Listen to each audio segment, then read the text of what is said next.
I need a cough drop for this video. What's up, guys? Welcome back to the channel.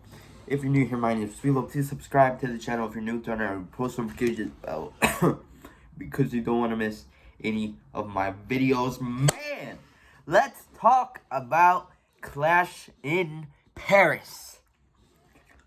First up, I want to talk about two things before I go on match-to-match basis. First off, every single match of Clash in Paris was over 10 minutes. They might have been even over 20 minutes. About 20 minutes. 15 to 20 minutes every single match. Now, that can mean one of two things. One, they're setting the bar up high to go into ESPN for WrestlePalooza next month. Or, two, it's the last Peacock Premium Live event and they want to go out with a bang. It's one of those two things. One, they're setting the bar up high for WrestlePalooza and going into ESPN, the partnership with ESPN. Or two, they want to go out with a bang for Peacock, thanking Peacock for all they've done and being with Peacock for 4 years, and they certainly went out with a bang. Second cough drop into this video. The second thing I want to talk about before I go on to a match-to-match basis is that freaking crowd, bro. Bro. Paris brought it, man. Paris brought it. I still think that Lyon, France is the best crowd of WWE professional wrestling. But, professional wrestling in general. But France freaking brought it, bro. There was some matches on this card that I wouldn't even care about if it wasn't for that crowd. If it wasn't for that crowd, there was some matches on this card that I wouldn't even care about. And I'll go over them. But, man, they had a lot of chance. He is phenomenal. Na, na, na, na. Now, man, bro, I love Paris crowds. I love France crowds, man. France has the best crowds ever. Nothing like America, bro. Nothing like America. Anyway, let's start off with the beginning of this show. We had Roman Reigns, the Tribal Chief, take on the Tribal Thief in Bronson Reed, having the Oracle in his corner in Paul Heyman. Now, this one was one of the okay type of matches. It was okay to start off the show. To be honest, I can't even remember the last time I saw Roman Reigns go up against a monster like Bronson Reed. Maybe it was like Bronson. I mean, they did go up against each other in SummerSlam, and maybe the last time I saw Roman Reigns go after a monster or feud with a monster was Braun Strowman when he had the championship, that 1,116-day reign as champion. Maybe that was the last time I saw him go up against a monster. But this match was pretty okay. I mean, it was literally the monster taking over, destroying Roman Reigns until they had this Mr. Superman take over, destroy Bronson Reed, go for that Superman punch, spear, and beat Bronson Reed once and for all. And beat Bronson Reed. I did say that Roman Reigns would win, but honestly, personally, I really wish Bronson Reed would have won. It would have been much better for him. I mean, because now, and I'll talk about this later in the show, but now, I mean, Roman got back his shoes, and the post-match, the match was 20 minutes, bro. Plus the post-match, which was 16 minutes long. The post-match was insane, where Roman literally was celebrating on the commentary table, and then went back in the ring, got his hands on Paul Heyman. Ever since Paul Heyman turned on Roman Reigns, the wise man turned on Roman Reigns, the tribal chief, his tribal chief. Roman Reigns got his hands on Paul Heyman, tapped him out, got his shoes back, signed his shoes, and literally threw the shoes to the crowd.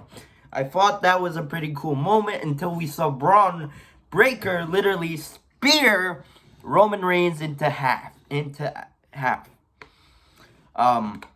And then Bronson Reed and Braun Breaker literally destroyed Roman Reigns, sending him to the hospital.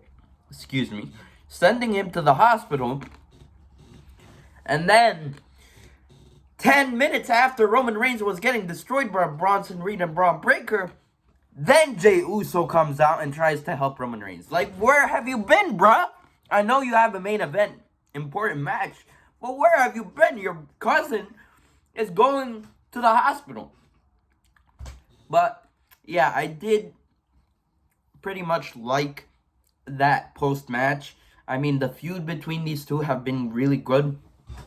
And I don't think it took Roman Reigns out of the main event picture, because we saw in the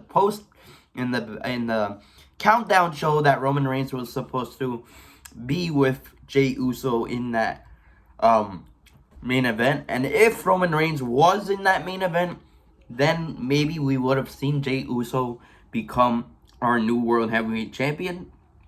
But for what we got, the feud between Bronson Reed and Roman Reigns have been really good. The back and forth.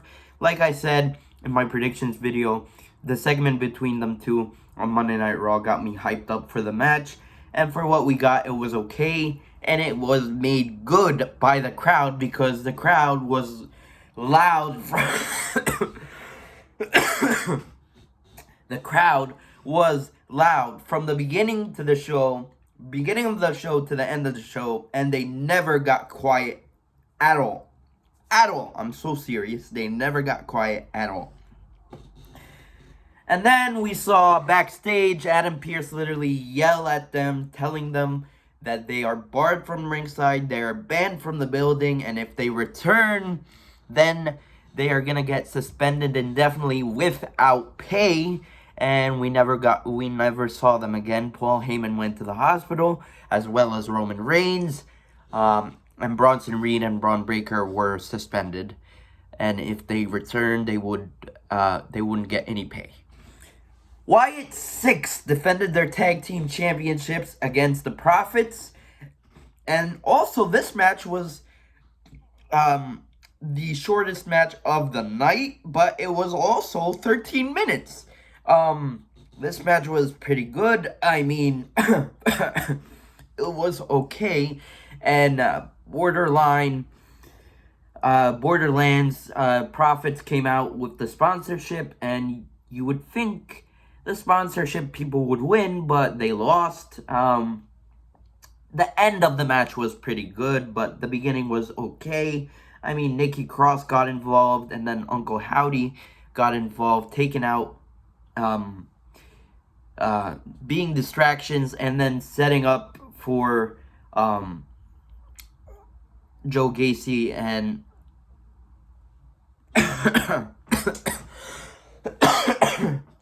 Joe Gacy. Oh my gosh. It set up Wyatt Six to retain their tag team championship. So compared to the rest of the SmackDown tag team division, the incredible SmackDown tag team division, the high-flying stuff, the everything about the Fire tag team division, you're not going to get that from the Wyatt Six. But from what we got, it was okay. And this match was okay and made great by the fans once again. Everything coming back to the fans, guys. Next, we had the Intercontinental Championship match as Becky Lynch defended her championship against the WWE Hall of Famer Nikki Bella. And man, guys, this is the greatest women's championship match of Clash in Paris. Well, Philo, it's because it was the only women's match in Clash in Paris, let alone in Paris. It wasn't a great match. I mean, towards the end of the match, it was pretty good. We got to see Nikki Bella put on an STFU type version of her STFU. Becky Lynch and Nikki Bella did some reversals, and then Becky Lynch won the way that she knows how, rolling Nikki Bella up and escaping with her Intercontinental Championship. I fully expect this feud to continue. And if it doesn't continue, I don't know what's next for Nikki Bella, but Becky Lynch, I'll keep that for the end of this video. And now this is where the show got really good. Clash in Paris was 4 hours, and the last 2 hours of the show is where we got straight up fire. Straight up fire, ladies and gentlemen, as we have Rusev versus Sheamus in a Donnybrook match. Good old-fashioned Donnybrook match, and this is literally arguably one of the best matches of the night. It's between two, in my eyes, and this is one of them. We got Rusev, we got Sheamus, and in the beginning of the match, okay, yeah, they were using steel chair matches. They were using the name Donnybrook match to their advantage, but towards the end is where they got me. Towards the end is where they sold me, and the crowd for this match was insane as well. We had steel steps involved. Rusev put Sheamus through this siding. It was insane. Sheamus looked hurt. And then, what I also want to talk about is that white noise from Sheamus to Rusev onto two snapping through a Slim Jim table. They were jumping off of this wine barrel, and then Sheamus put Rusev through two snapping through the Slim Jim tables. And that looked like it hurt. That was the moment of the night, one of the moments of the night. And then they got in the ring. Rusev had the shillelagh, and you would think after he hit Sheamus with the shillelagh to the back, then that would be over. But no, Sheamus kicked out. And Sheamus hit Rusev with a bro kick, and a vicious bro kick, and Rusev kicked out. What ended the match, ladies and gentlemen? The shillelagh came back. Rusev put Sheamus in an accolade, having the shillelagh through the teeth. And for the first time ever in a while, we saw Sheamus tap out. The second time that Sheamus ever taps out in his WWE career. I found that hard to believe, but it is true. It is really true. Rusev beat Sheamus, and in terms of what I want to see next, well, put Rusev and Sheamus together again. Another match. Do it at WrestlePalooza even if you want. Keep on going, because I don't want to see, when you see the crowd, I don't see anyone else for Rusev, and I don't see anyone else for Sheamus. So just put them together and put them in another match. And the next match, we got John Cena, the greatest of all time, Mr. Never Seen 17. By the way, I put the side plates on the World Heavyweight Championship. John Cena taking on Logan Paul, the greatest of all time, versus the Maverick. And this match had everything, man. It's not the best match of John Cena's retirement tour, but it was one of the best, and it's really up there. If you guys saw my John Cena ranking match videos, Logan Paul versus John Cena is up there. They had so many callbacks, man. We had AJ Lee calling back with Logan Paul putting John Cena in AJ Lee's finisher. Then we had Cesaro with the uppercuts in this match. Then we had Jeff Hardy Swanton Bomb Logan Paul hitting John Cena with the Swanton Bomb. Mark Henry got called. The Zigzag by Logan Paul. Baron Corbin's End of Days. And the biggest one ever, the Styles Clash by freaking John Cena, bro. And then the Code Red. Oh my gosh, bro. These two literally killed the house down, bro. They blew the roof off the place. They did everything imaginable. And all of these callbacks made the crowd, the best crowd of professional wrestling, even fire. They made them light. They lit a fire under their chairs. That's what literally happened. This match was literally incredible. It had everything. And one of my arguably one of the best matches of the night. Arguably one of the best matches of the night. And in the end, no shenanigans, bro. Logan Paul didn't even try to cheat to win. And we also saw the 5-knuckle shuffle, clearly missed by Logan Paul. And then in the end, Logan Paul hit John Cena with the one lucky punch. John Cena hit him with the attitude adjustment. We also saw the STFU in this. It was just an incredible match. And in the end, John Cena beat Logan Paul clean in the ring after an AA. Just an incredible match. And John Cena's 99 PLE win. So, great for John Cena. And you guys saw my reaction to John Cena winning. And to all my people who thought that Logan Paul was going to win. That's all I got to say about that. And now... had to put another cough drop in my mouth. Now let's talk about that freaking main event, bro. We got main event Jey Uso, CM Punk, the World Heavyweight Champion Seth freaking Rollins, and then LA Knight. LA Knight being the only one in this match that has not been World Heavyweight Champion yet. This match had everything. After finisher after finisher, Jey Uso's... Jey Uso's ribs being bandaged up from the beginning of the show. CM Punk hit some GTSs. LA Knight hit the BFT on Seth Rollins. I thought LA Knight was gonna win there, but no. LA Knight put CM Punk through the table. And then there was one spot where I thought it was really cool, where Rollins was on the commentary table. And I thought he was going to be put through the commentary table by LA Knight.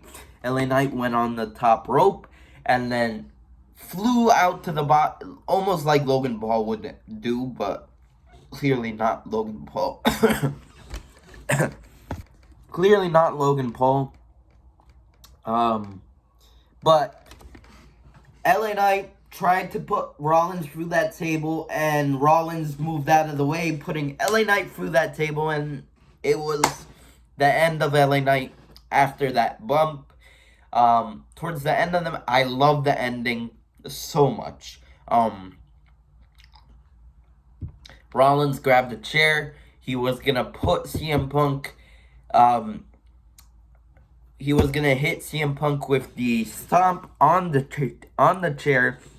CM Punk moved out of the way, making Seth Rollins stomp the chair on his own. It looked like it hurt.